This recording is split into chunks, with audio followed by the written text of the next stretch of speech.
తిరుపతి తొక్కిసలాట ఘటనలో తీవ్రంగా గాయపడిన వ్యక్తికి 5 లక్షల ఆర్థిక సాయం. మానవత్వాన్ని మరోసారి చాటుకున్న మంత్రి రామనాయుడు.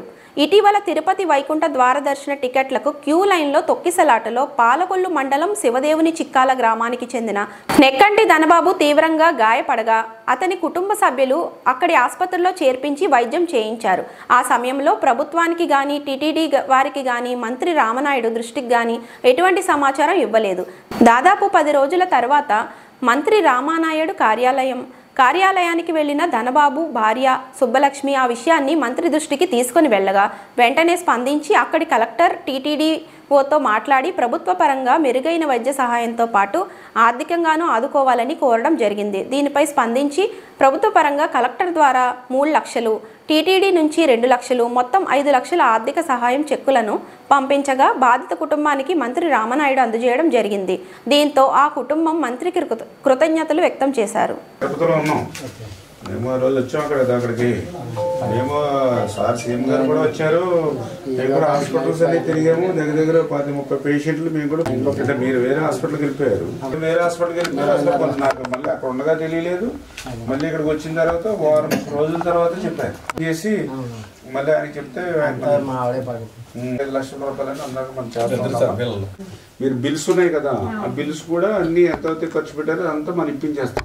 అంటే ఆ రోజే మనకి చెప్తే మనమే హాస్పిటల్లో ఫ్రీగా చేయను, ముందు తెలియకపోతే మీరు డబ్బులు ఖర్చు పెట్టుకున్నారు కాబట్టి ఆ బిల్స్ కూడా డబ్బులు ఇచ్చేస్తాం అని చెప్పారు. ఇబ్బంది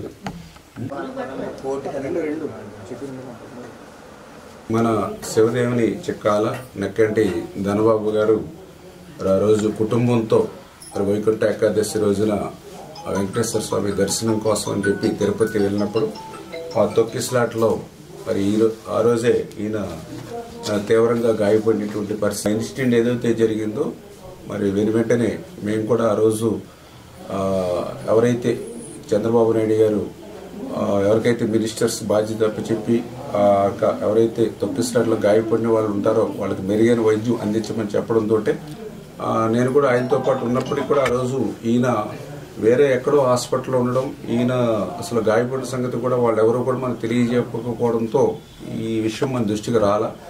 ఎప్పుడో అయిపోయిన 10 రోజులకి వాళ్ళ భార్య అదేవిధంగా కుటుంబ సభ్యులు నా ఆఫీస్ కాడికి వచ్చి ఇట్లా ఆ తొక్కిసలాట్లో ఈ ధనబాబు గారు కూడా గాయపడ్డారు, ఆసుపత్రిలో ఉన్నారని 10 రోజుల తర్వాత చెప్తే వెంటనే కలెక్టర్ గారితో మాట్లాడి మళ్ళీ డిపార్ట్మెంట్ని కూడా ఒకసారి అక్కడికి వెళ్ళి పంపించి వెరిఫై చేసుకుని మరి వాళ్ళకి కావాల్సినటువంటి వైద్యం ఏదైతే ఉందో దాన్ని పూర్తిగా అందిస్తామని హామీ ఇచ్చి ఏదైతే గాయపడిన వాళ్ళకి 2 లక్షల రూపాయలు ఆ రోజు టీటీడీ తరఫున కలెక్టర్ గారు వాళ్ళకి మంజూరు చేసిస్తే మళ్ళీ నేను లేదు ఆయన సివియర్ కాబట్టి అని చెప్తే మళ్ళీ కలెక్టర్ గారు కూడా ఇమ్మీడియట్లీ మళ్ళీ గవర్నమెంట్ నుంచి మళ్ళీ ఇంకొక 3 లక్షల రూపాయలు ఆయన పవర్ను ఉపయోగించి ఆయన కూడా సాయం అంటే ఈ రకంగా 5 లక్షల రూపాయలు మరి ఈరోజు తిరుపతి నుంచి కలెక్టర్ గారు స్వయంగా పంపించి వారి కుటుంబ సభ్యులకి